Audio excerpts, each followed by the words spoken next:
ॐ अज्ञानतिमिरान्धस्य ज्ञानञ्जनशलाकया चक्षुरुन्मीलितं येन तस्मै श्रीगुरुवे नमः। हरे कृष्ण।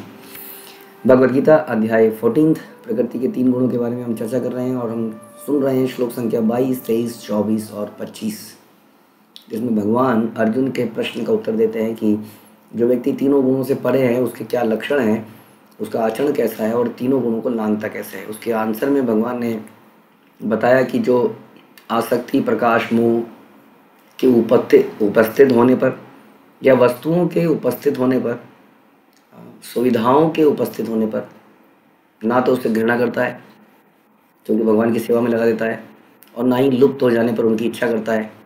वो ये मानता है कि यदि भगवान की इच्छा होगी तो मुझे देंगे, नहीं तो सेवा में किसी और तरीके से करूँगा, और इस प्रकार अविचलित बना रहता है और भगवान की सेवा भक्ति में लगा रहता है, उदासीन बना रहता है। ये उसका एक लक्षण है। आगे बताते हैं, जो अपने आप में स्थित है और सुख तथा दुख को एक समान मानता है। अपने आप में स्थित है और सुख और दुख को एक समान मानता है। अपने आप में स्थित होना बहुत बड़ी बात है। कई बार हम संसार में सुनते हैं, be yourself, be yourself, be yourself, don't try to be somebody else. But उस व्यक्ति के बारे में क्या करें जो कुछ है ही नहीं, जो मेटीरियल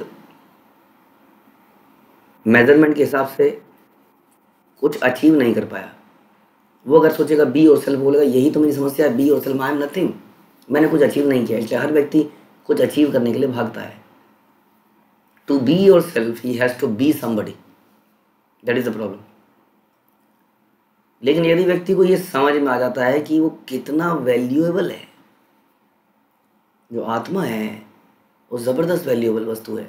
प्रॉब्लम यह है कि हमें मालूम ही नहीं है कि हमारे पास क्या है। जैसे सीमांतक ज्वेल हम सुनते हैं, जो कि श्रीमद् भागवतम में एक बहुत ज़बरदस्त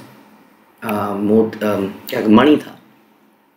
वो मणि ऐसा था कि किसी वस्तु को छूता था उसको सोना बना देता था,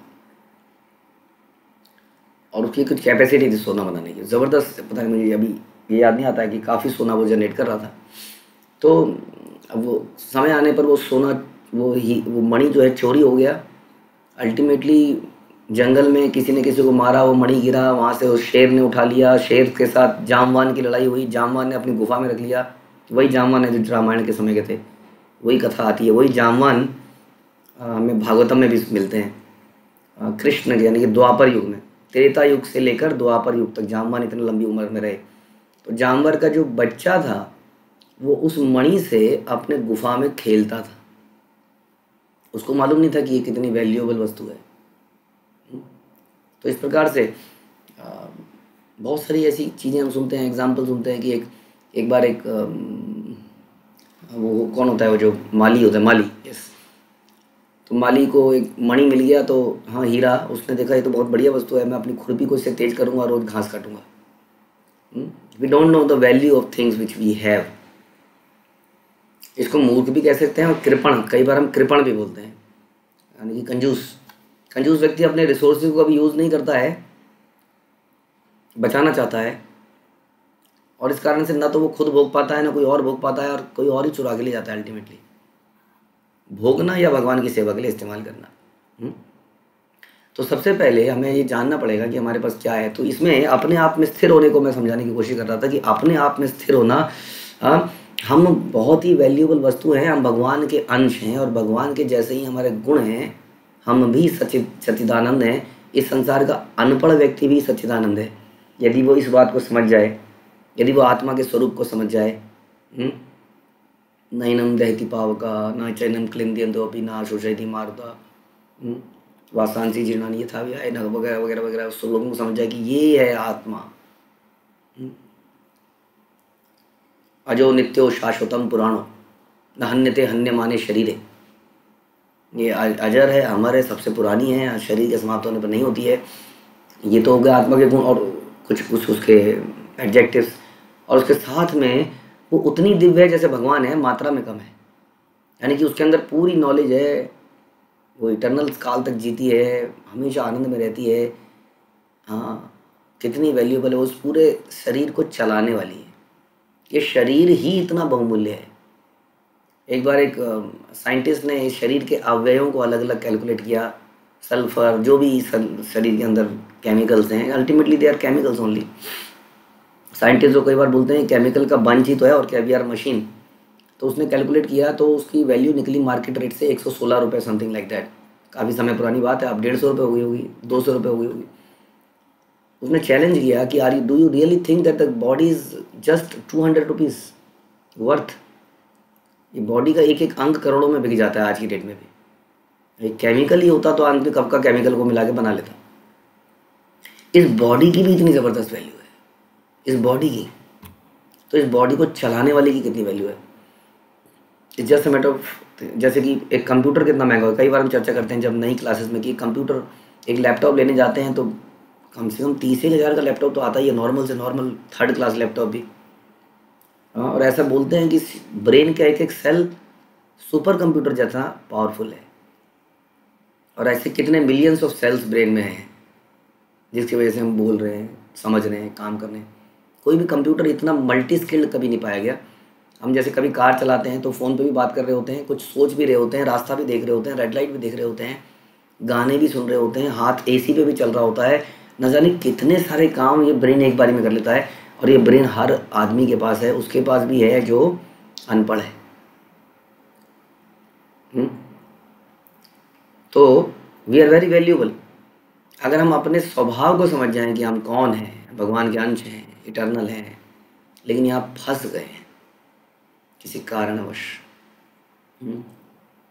कई बार आदमी को, जैसे कि हम सुनते हैं बड़े बड़े साइंटिस्ट, आइंस्टीन के बारे में सुनते हैं। अल्बर्ट आइंस्टीन को स्कूल से निकाल दिया गया क्योंकि वो बिल्कुल पढ़ाई लिखाई में बिल्कुल दिमाग ज़ीरो था उनका।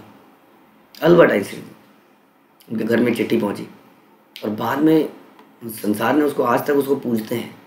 और ऐसे बहुत सारे एग्जाम्पल हैं। तो हमें अपनी वैल्यू नहीं पता है, हमें पता नहीं हम क्या कर सकते हैं। आज की डेट में हम गलत जगह पर हैं बिकॉज ऑफ हमें किसी ने नॉलेज नहीं दी, किसी ने हमें ये टीचिंग्स नहीं दी, इसलिए हम अपने वर्थ को कभी समझ नहीं पाए। संसार भर बोलता है भले भाग फल मनुष्य जन्म पाया। कितना हम इसके ऊपर श्लोक और क्या क्या सुनते हैं। भारत भूमि ते हिले मनुष्य जन्म यार, जन्म सार्थक करो करो करो पार। Very important that you are in human body and that too in this country जहाँ पर भक्ति की नदियाँ बहती हैं, ऐसा बताया गया शास्त्रों में।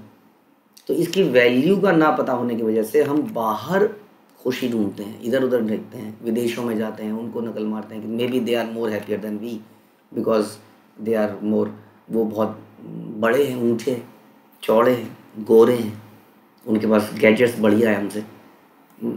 तो हम खुशियों को बाहर ढूंढने का प्रयास करते हैं, अपने से बाहर। गीता में एक जगह और भगवान कहते हैं जो अपने अंदर ही खुशी को ढूंढता है। सबसे पहले तो आदमी के पास अगर अच्छा सा मोबाइल जेब में है तो एक खुशी से होती है शुरुआत में, एटलीस्ट अच्छी सी शर्ट पहनी होती है तो खुशी सी होती है एटलीस्ट शुरुआत में। उसी तरह से यदि आदमी को ये समझ में आ जाए कि जो अंदर से मैंने जो पहना हुआ है अपना इनर वियर दैट आत्मा, वो कितनी पावरफुल और कितनी बहुमूल्य है, तो वो ये सोच सोच के हमेशा प्रसन्न रह सकता है। लेकिन खाली सोचने से काम नहीं चलेगा ना। वो पावरफुल क्यों है? क्योंकि भगवान की अंश है, इसलिए उसकी सेवा करना उसका कर्तव्य है। तो इस प्रकार वो अपने अंतः में, अंतःकरण से प्रसन्न रह सकता है, जो अपने आप में स्थित है। और हम अपने आप में मतलब that we are soul and part and parcel of Krishna.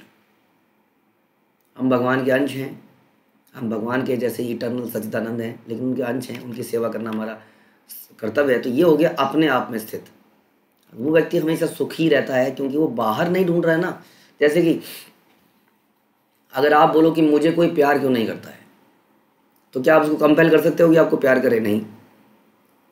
लेकिन आप तो प्यार कर सकते हो, मतलब सेवा कर सकते हो। यानी कि आपका कंट्रोल कहीं ना कहीं अपने ऊपर ही होता है।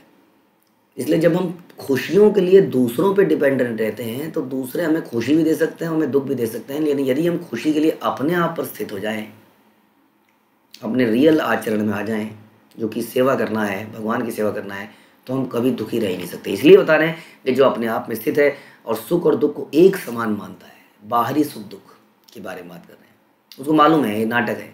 अभी सुख आ रहा है, कोई बढ़िया न्यूज़ आ रही है, आगे कल ही कोई बैड न्यूज़ आ जाएगी, बैड न्यूज़ आ जाएगी, उसके बाद फिर कोई गुड न्यूज़ आ जाएगी।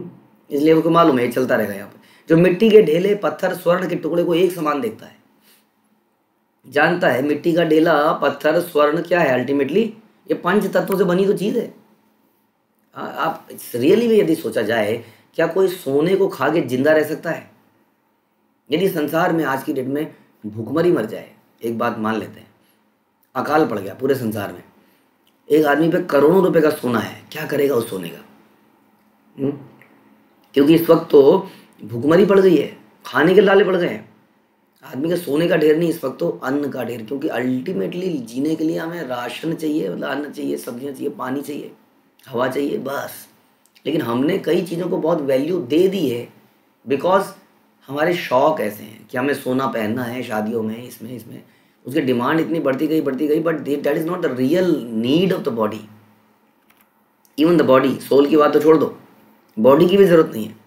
इसलिए वो क्या समझता है, पत्थर, मिट्टी का ढेल और स्वर्ण के टुकड़े एक समान ही देखता है। वो कहता है दीज आर, ये तो इवन बॉडी को सस्टेन करने के लिए जरूरत नहीं है। आत्मा की रिक्वायरमेंट तो भूल जाओ, वी आर सोल, हमारी सोल की रिक्वायरमेंट तो कुछ और ही है, वो भगवान की श्रवण है, भगवान का कीर्तन है, लेकिन ये बॉडी की रिक्वायरमेंट भी नहीं। इसलिए सबको एक समान देखता है, जो अनुकूल तथा प्रतिकूल में समान बना रहता है, जैसा भी हमने चर्चा करा, धीर बना रहता है, धैर्य रखता है।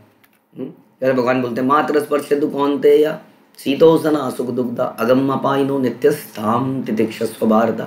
कैसे सर्दी और गर्मी आती है, वैसे जीवन में सुख और दुख आते हैं, वैसे जीवन में मान कभी अपमान आता है, जैसे सवेरे और शाम आता है, जैसे सर्दी और गर्मी आती है। इसको टॉलरेट करना चाहिए, धीर बनना चाहिए। और प्रशंसा और बुराई में, मान और अपमान में एक जैसा रहता है। उसको पता है आज ये व्यक्ति मेरा प्रशंसा कर रहा है, बड़ा आज का दिन बड़ा अच्छा है, क्यों, आज मुझे किसी ने बोला यू आर ऑसम। क्या चीज़ हो आप, क्या दिमाग पाया आपने। कल कहीं से कोई बोलेगा क्या पागल आदमी है, हाँ घमंडी आदमी है, तो आप एकदम से निराश। ये समझना पड़ेगा, जो मान अपमान में, प्रशंसा बुराई में समा होना रहता है, जो शत्रु और मित्र के साथ एक समान व्यवहार करता है। आपके घर में शत्रु भी आएगा तो आप क्या करेंगे, उसका वेलकम करेंगे, हरे कृष्णा कैसे हैं आप, आइए बैठिए। ऐसा कल्चर था पुराने ज़माने में। युद्ध के समय भी शाम को शिविर में कौरव और पांडव एक दूसरे के साथ मिल के बैठते थे, बता सुनते हैं हम, प्रसाद पाते थे एक साथ। सारे बैर खत्म, अगले दिन इट्स ड्यूटी। तो इस ऐसा कल्चर था, हृदय में रखने का कल्चर नहीं था कि इसने मेरे से ऐसे बोल दिया जिंदगी भर से बात नहीं करूँगा। इस प्रकार से शत्रु और मित्र के साथ समान सत्कार सम्मान का व्यवहार रखता है। और जिसने सारे भौतिक कार्यों का परित्याग कर दिया है, क्या मतलब, उसने पैसा कमाना बंद कर दिया है, उसने मल त्यागना बंद कर दिया है, क्या मतलब हो गया भौतिक कार्यों का परित्याग? तो हो ही नहीं सकता है। भगवान गीता में कहते हैं कि कर्म का त्याग तो कोई भी नहीं कर सकता है, हर व्यक्ति को कर्म करना ही पड़ता है उसके स्वभाव के अनुसार। भगवान बोलते हैं कर्म योग में, इसका अर्थ है भौतिक कार्यों का परित्याग कर दिया, यानी कि वो कार्य तो कर रहा है, वो धन भी कमा रहा है, वो परिवार भी चला रहा है, वो सब कुछ, लेकिन कर एक ही पर्पस के ले रहा है, किसी तरह मैं भगवान से प्रसन्न, इसको प्रसन्न कर दूँ। भगवान ऐसे तो ये केवल ब्रह्मचारियों से प्रसन्न होते हैं। भगवान ने कितने हम देखते हैं, कर्दम मुनि ने पत्नी स्वीकार करी भगवान से, ताकि वो सृष्टि की रचना कर सके, उससे संतान उत्पत्ति कर सके, जो ऐसी संतान जो संसार में आंदोलन ले आए कृष्ण भावनामृत का। इस प्रकार परिवार को चलाने का एकमात्र उद्देश्य ये नहीं है कि शाम को घर आऊँगा तो चाय मिलेगी, पकौड़ा मिलेगा। पर्पज इज कि हम एज ए परिवार, एज ए यूनिट, परिवार इज ए यूनिट, कैसे भगवान को सर्व करें। क्योंकि एक से एक 11 बनते हैं, परिवार इज लाइक 11 जो भगवान की सेवा कर सकता है।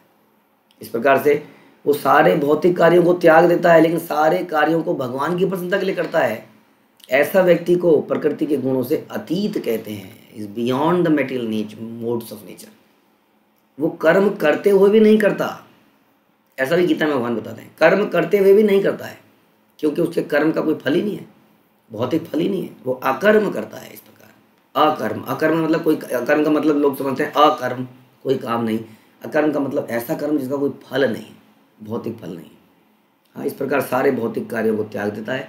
तो क्यों नहीं वो गुणों से अतीत होगा क्योंकि उसका फल ही नहीं है, सतोगुण रजोगुण तमोगुण। वो केवल और केवल भगवान की प्रसन्नता के लिए ही जीता है, कार्य करता है।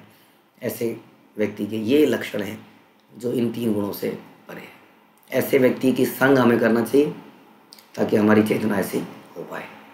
हरे कृष्ण। श्रील प्रभुपाद की जय, भगवद गीता की जय।